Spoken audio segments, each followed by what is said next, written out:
pas lui porter un micro et après bah, vous échangerez avec Max. Voilà, donc Max, je peux venir.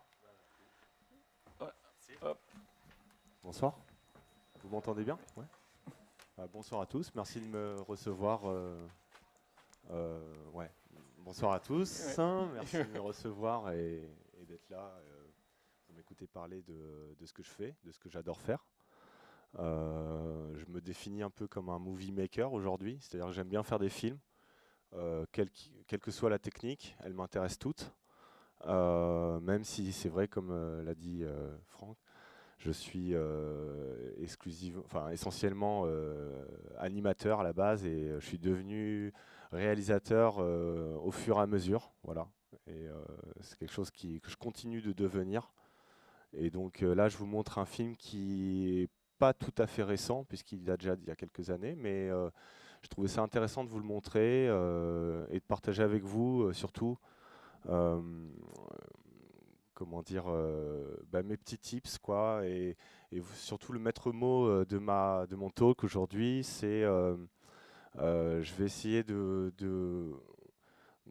promouvoir un petit peu la fainéantise et la bonne fainéantise, c'est-à-dire éviter de travailler pour rien.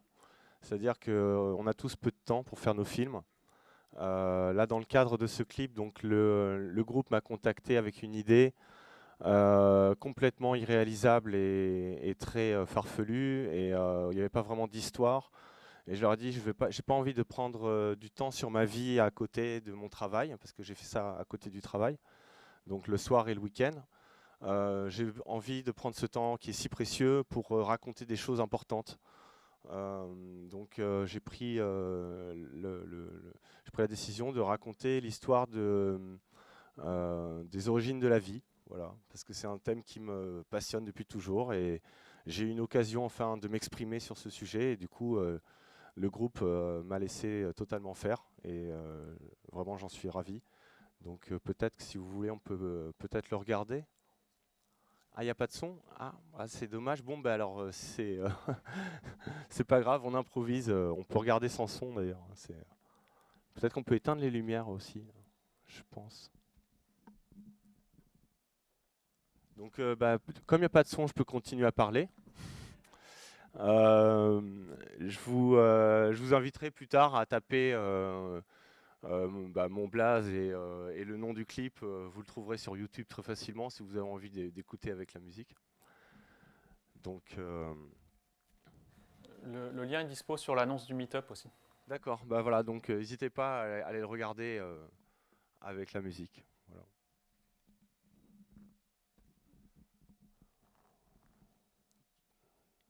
Donc en fait, au départ, je suis pas parti en me disant je vais faire ce film de telle façon ou de telle façon. Je l'ai d'abord écrit, après je l'ai vraiment storyboardé et vous le verrez tout à l'heure. Le storyboard, je pense que c'est clairement le storyboard le plus crado que j'ai fait de toute ma vie. Euh, Encore une fois parce que j'avais pas de temps mais en même temps une fois que l'idée est posée, finalement, vu que j'étais tout seul à travailler, ben, la communication avec moi-même va très vite, hein. Je m'entends hyper bien avec le département d'après, puisque c'est moi. Euh, non, puis aussi, il y a quelque chose aussi qui est important pour moi dans ce film, c'est de pouvoir référencer tous les films de science-fiction qui m'ont touché depuis que je suis né. C'est un vrai genre qui me touche énormément. Et donc il y a en fait en vrai presque chaque plan et chaque séquence est un peu un clin d'œil à un film de SF. Mais ça, je vous laisserai voir si vous trouvez les références ou pas dedans. Mais donc pour parler un peu de technique aussi finalement, parce que je pense qu'on est là pour ça. En tout cas, graphisme et technique, j'ai utilisé la suite Adobe tout simplement parce que je l'ai, hein, c'est pas plus compliqué que ça. Surtout, elle me permet effectivement de faire tout de A à Z, en tout cas dans des besoins de court métrage. Et quand je parlais aussi du fait que j'étais super feignant, En fait, j'ai une formation de 3D et de 2D, donc je connais bien les deux techniques. J'ai travaillé sur des films des deux côtés, on va dire. Et j'ai souvent aussi observé un clivage en fait entre les différentes méthodes. Et, grosso modo, quand quelque chose est compliqué à dessiner, comme les ellipses, euh, dans les plans du début, référence à Premier Contact avec Jodie Foster, il y a des grandes ellipses qui tournent. Et j'ai commencé dans mes layouts, pour mes layouts de décor, à les dessiner, quoi. Et ça m'a rappelé les cours avec Fred Nagorny au Gobelin en 2004, où on devait animer des engrenages en 2D. J'ai une petite émotion rien que d'y penser. Excusez-moi, j'ai besoin de 30 secondes. Ah, maintenant, il y a la 3D. Donc vraiment, clairement, en gros, après avoir fait le storyboard, je me suis posé devant et je me suis dit, bon, ok, je vais layouter, hein, parce que c'est quand même le démarrage. Et en faisant le layout, je me suis très vite rendu compte que dessiner des capsules de vaisseau spatial, c'est un vrai savoir-faire que je n'ai pas. Et puis à chaque fois qu'il y a un nouveau plan, il faut le redessiner. J'en ai même pas dessiné un quart, je crois, d'un seul décor. Et puis je vous montrerai pas le résultat parce que je crois que j'ai dû le jeter à la corbeille. Mais au final, voilà, mon chemin technique, il a été comme ça. Chaque fois que je suis arrivé sur quelque chose de difficile à faire, je me suis posé la question comment faire ce dont j'ai besoin là, ce que j'ai besoin là, j'ai besoin de le faire, mais je sais pas le faire comme ça. Bon, ben comment moi je sais le faire? Et ben en fait, je sais le faire de la manière la plus simple qui soit. Au final, je sais dessiner. Quand je sais pas faire par exemple quelque chose en 3D ou qui est compliqué ou très long à faire en 3D, eh bien je le dessine. Quand quelque chose est et vice versa en fait. Voilà. C'est pour ça que je me définis comme un super feignant parce que ça m'a pris 1 an pour faire ce film en faisant un petit peu tous les soirs et un petit peu tous les week-ends et absolument tout seul. Voilà. Donc je pense quand on commence, on se rend pas compte en fait tout ce que ça va nous prendre comme temps et en fait une fois qu'on a commencé quelque chose, faut aller au bout. Donc je suis allé au bout et voilà le résultat. Et voilà, est-ce que je voudrais juste savoir si par rapport à comme on l'a vu sans la musique et tout, c'était un peu froid, je parlais de trucs. Est-ce que vous voudriez qu'on le repasse en arrière ou on peut le remettre une fois peut-être On peut et peut-être le puis mettre en boucle. par exemple, Ouais. à la limite un petit peu après, j'aurais aimé vous montrer donc des plans d'anime, des plans de layout d'abord, quelques plans d'anime. Et peut-être après revenir sur certains plans si vous avez des questions sur certains plans évidemment. Donc voilà les fameuses ellipses qui m'ont tant coûté. Beaucoup de compos finalement sur des passes, beaucoup d'After Effects finalement sur des passes très très simples. Je pense aussi que artistiquement, il y a un moment je vous montrerai après, vous verrez les petites planches de recherche de design, elles sont extrêmement simples. Parce que plus un modèle est compliqué, plus il est coûteux en temps à animer. Là, ça c'est vraiment valable pour la 2D. Mais après, cette simplicité ne devait pas non plus elle devait être assumée en fait. Donc c'est ce que j'ai essayé de faire graphiquement et artistiquement. J'ai aussi beaucoup travaillé mes colorboards en fait. En fait, j'ai pris des petites vignettes de storyboard et je les ai mises en couleur sur Photoshop, tout simplement. Ce qui est assez intéressant peut-être, je pense, à vous donner comme petit tips par rapport aux couleurs justement. En fait, je prends des images qui me plaisent, dont les couleurs me plaisent. Par exemple, pour les séquences de fin, où on est en sunset, j'ai pris des images, je ne sais plus si c'est du Getty Images ou je ne sais plus quoi, avec des pieds qui marchent dans le sable au bord de l'eau. Des images de vacances complètement pourries, quoi, mais dont la palette était intéressante. J'ai appliqué des gros cristallisations Photoshop sur chacune de ces images pour finalement décoder la palette de ces images. Et puis après, quand je faisais mes layouts et mes BG, je pipettais tout simplement les bonnes couleurs. Voilà. Donc ça a été pareil pour ces séquences avec le soleil. Là, pour la petite info, la flamme la grosse volute de plasma qui sort du soleil, c'est un vrai footage en 4K de la NASA. Donc ils ont sorti il n'y a pas longtemps, il y a quelques années, mais c'est il n'y a pas longtemps dans l'histoire de la science, des images du satellite solaire qui est en permanence en train de surveiller le soleil. Et donc c'est du 4K et il y a des images impressionnantes. Je vous invite à aller voir pour ceux qui aiment l'astrophysique. Et donc je l'ai composité, la vidéo, que j'ai réexposée à 2 pour qu'elle matche mieux avec mon animation 2D qui est souvent animée à 2. Ça aussi, je vais en parler un petit peu des expositions. J'aime beaucoup mélanger les expositions, et là, à chaque fois que vous voyez qu'il y a plus de 3 couches de FX les unes derrière les autres, elles sont quasiment toutes, tout le temps exposées à des vitesses différentes. C'est un petit peu comme, pour vous donner un exemple connu, dans la séquence d'intro de Ponyo sur la falaise de Miyazaki, les expositions sont extrêmement variées. Au premier plan, on a des animations qui sont à l'image en 24, juste derrière des animations à 2, d'autres à 3 et au loin à 4. Et ce mélange d'expositions crée une brouille au cerveau qui vous permet de dessiner beaucoup moins de dessins.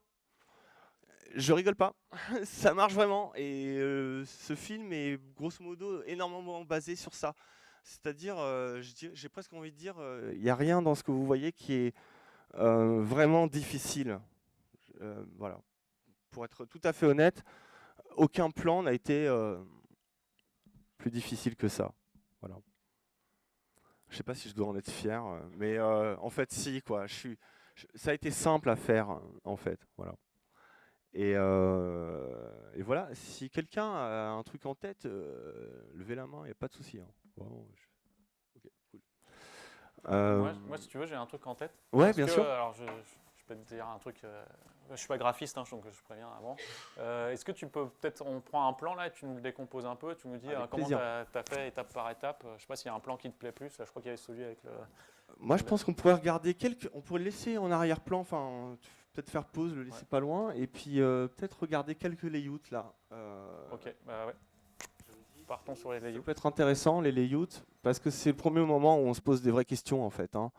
En tout cas, dans la production d'un petit film 2D comme ça. Effectivement, donc cette incrustation aussi de la 3D et de la 2D, c'est quelque chose dans laquelle j'ai tout à fait confiance.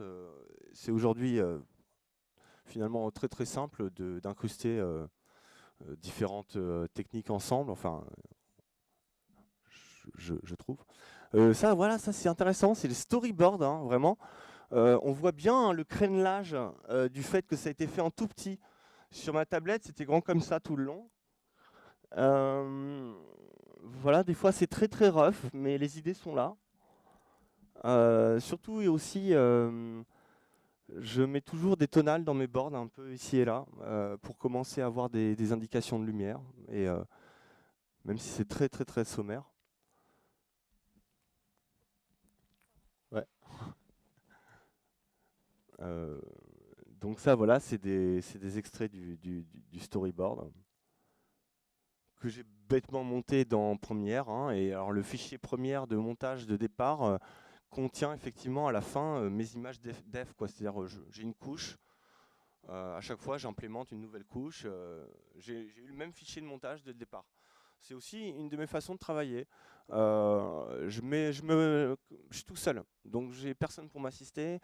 Tout doit être très très simple à la maison, entre guillemets, dans mon pipeline, parce que en fait, finalement, il y en a il y a un petit pipeline. Et ce fichier de montage, ben, dès que je commençais une session, c'est le premier truc que j'ouvrais pour voir où j'en étais, quoi. Donc voilà, peut-être qu'on peut regarder quelques... Enfin, voilà, après, ça, franchement, c'est tellement joli que je veux bien qu'on regarde quelques layouts.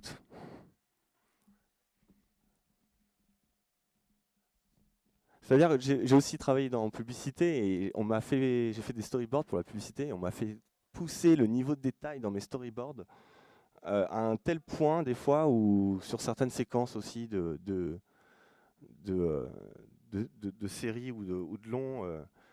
Alors, eh ben, qu'est-ce qu'on peut regarder? Tiens, le plan, celui-ci là, le fameux plan avec les footages de la NASA. Et peut-être aussi, donc ça c'est vraiment un layout en boucle peut-être. Yes, pardon, salut.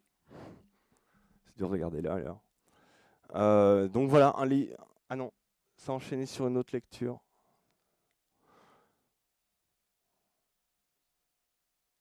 Donc voilà, en gros, 3 poses clés de caméra, un posing archi basique, il est même pas en pause, mais je peux timer les choses, je peux passer dans Flash, je peux animer comme il faut. Est-ce que tu peux T'as plus de curseur. Est-ce que tu peux enlever le plein écran? Désolé. Voilà les différents layouts. J'aurais souhaité vous montrer celle-ci. Donc c'est mes BG. C'est mes BG issus de. Donc c'est vraiment les tout premiers layouts. Tu peux passer les images les unes derrière les autres un peu comme ça régulièrement? Voilà. Donc ça c'est vraiment les fonds que j'ai utilisés tels quels hein, dans le film. Ils sont comme ça à la fin. Et ce qui est drôle, c'est qu'on les voit comme ça, c'est évidemment méga simple. Ah, Saturne! Saturne! J'ai essayé de dessiner Saturne. Je vous mets tous au défi de dessiner Saturne. Allez-y! On va... Et après, on se le fait tous tatouer. Bon, c'est vraiment l'enfer. Ça, En fait, j'adore les photos de Cassini. De la sonde Cassini. Je ne sais pas si vous connaissez ces photos, mais c'est des photos absolument magnifiques de Saturne. Et je les ai prises comme référence. Les plans sur Saturne sont littéralement inspirés de ces vraies photos de Cassini. Et donc j'ai refait une Saturne en 3D. Je me suis pris la tête à mapper les anneaux, à faire que ça soit la Saturne la plus vraie possible en fait.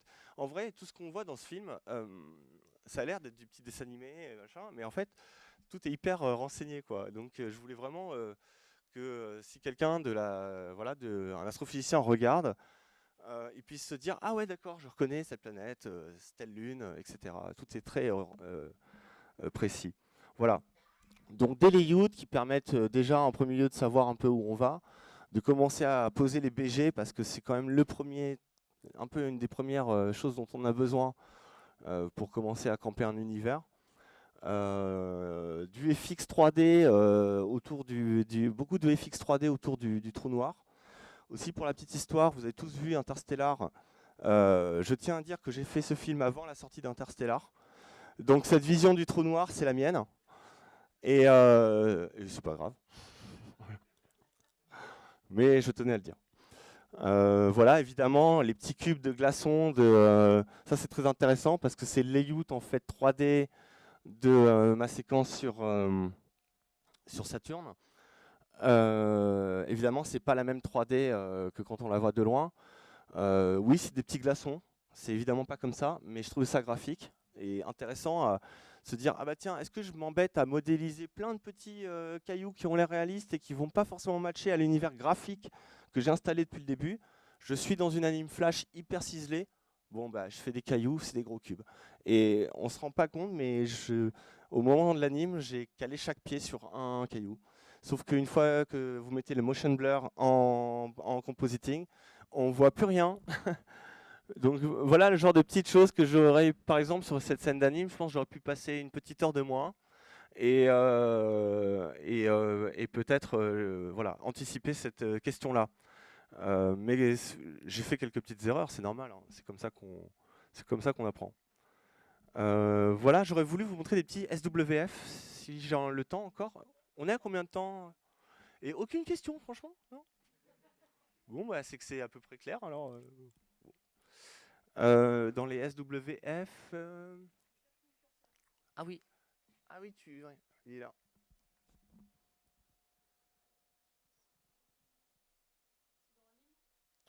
Vite fait, on peut regarder très vite fait, il n'y a que 2 images. Le dev, hein, bon voilà, les images de gens sur la plage, hein, pour vous montrer que c'était pas pour mentir. Le Kilimanjaro, je suppose.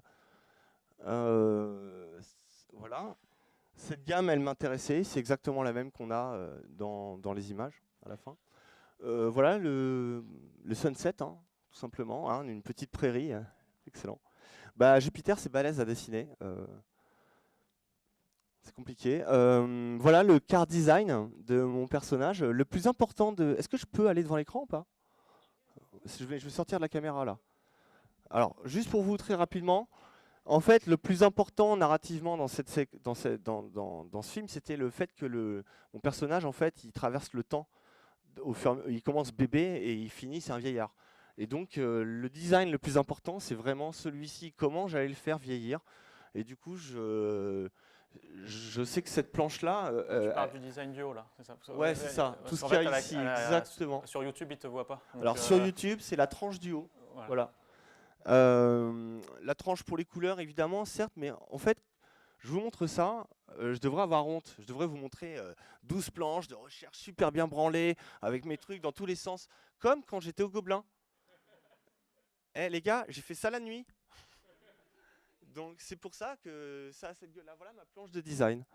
Et honnêtement, je l'assume parce qu'elle m'a suffi à trouver ce que j'avais besoin. Et à trouver la simplicité aussi que je recherchais. Et là, je vous montre qu'une planche, mais en fait, ça n'a pas été juste le temps de la dessiner. Il y a eu du thinking process, évidemment, des tonnes de crowbars dégueulasses dans le métro.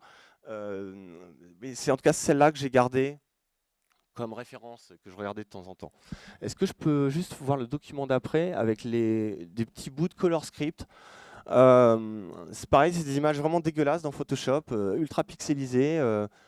Certains, en fait, même beaucoup des décors que vous retrouvez là dans le film, sont en fait des versions HD.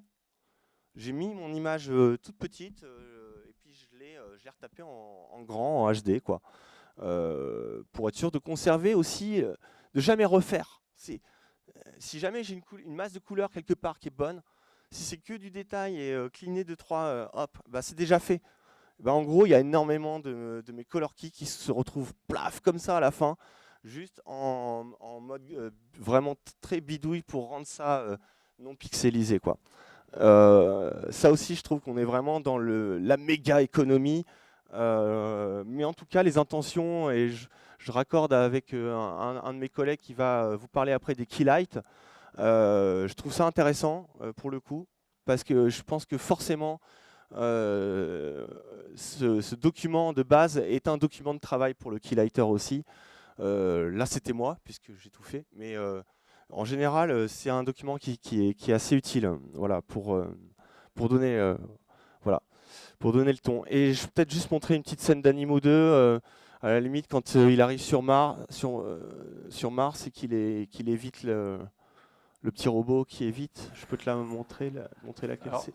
là, on va mordre sur la session questions, donc vous pouvez déjà poser des questions, hein, n'hésitez pas. Je suppose que Max a montré beaucoup de choses. Ah, voilà, ça y est. Donc, tu vas avoir des questions. Cool. Alors, j'ai plusieurs mains levées. Okay. Alors, bonsoir. Non, il est occupé. Max, on a une question pour toi. Salut. Salut. C'était pour savoir, d'un point de vue sauvegarde, plantage de fichiers et espace de données, tu t'es organisé comment? Donc, tu veux dire comment j'ai géré mes données en fait? Ouais, c'est ça. Bah, j'avais donc pas de logiciel. C'est pour ça que mon arborescence, tout était sur une arborescence hyper simple. Un premier dossier MHA. À l'intérieur, dev, layout, storyboard, layout, anime, compo, edit. et un petit répertoire 3D Maya dans lequel j'allais mettre, en fait, quand je calculais des images et que je les exportais depuis Flash, ou quel que soit le logiciel d'export, je mettais tout au même endroit dans mon projet de rendu Maya, parce que je suis habitué au pipe Maya, et donc je rangeais tout là-dedans. C'est pas un projet qui m'a pesé très lourd non plus. J'ai jamais eu besoin de faire de la place, parce qu'au final j'ai fait que du 2K avec des images assez simples, encore une fois. Le Flash, c'est pas cher, c'est pas lourd, c'est très pratique pour ça. Ça se met directement dans Premiere. Le SWS se monte dans Premiere. Donc voilà, vous êtes en train de faire votre plan d'anime, un petit contrôle entrée, hop, on va dans Premiere, le plan est déjà installé dans Premiere. Donc hop, ça recharge un petit coup. Enfin, juste le moment de cliquer dessus, ça recharge et hop, on voit le changement se faire. Voilà, tout était vraiment autour de mon fichier d'édit, tout se faisait autour du fichier d'édit. Je ne sais pas si j'ai bien répondu. Ça veut dire que tu n'avais qu'une seule version de tes fichiers. Alors, exactement. Très risqué. Et il est vrai que j'ai eu un plantage d'ordinateur avec un copain qui m'a aidé à récupérer mes données. Depuis, je travaille avec un RAID. Voilà. J'ai fait quelques erreurs sur ce projet, oui. Mais j'ai rien perdu, heureusement.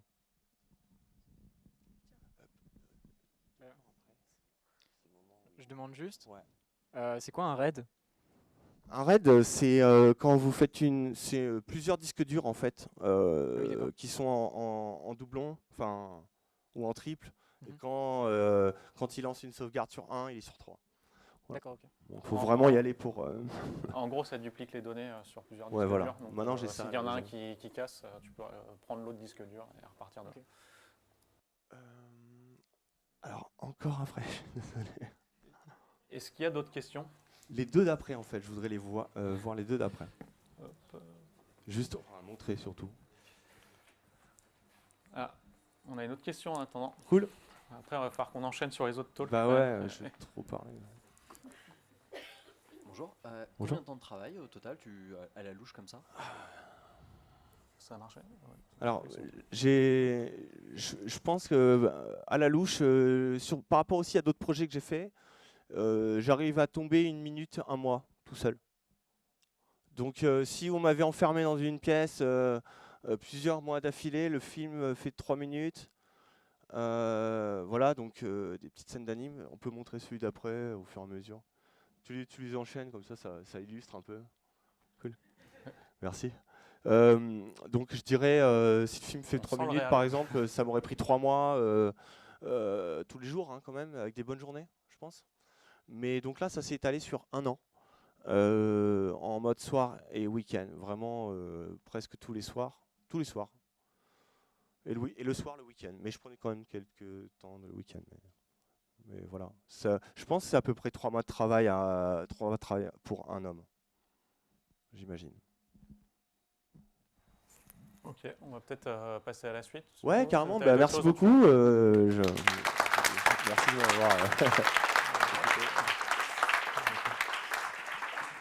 Et malheureusement, je serai pas là pour les autres talks parce que mon petit fiston est malade et donc je suis vraiment désolé. Mais mon nom c'est Max Maléo et n'hésitez pas à me dropper un mot sur Facebook. Vous me dites que vous m'avez vu là et je répondrai avec plaisir, quoi. Voilà, si vous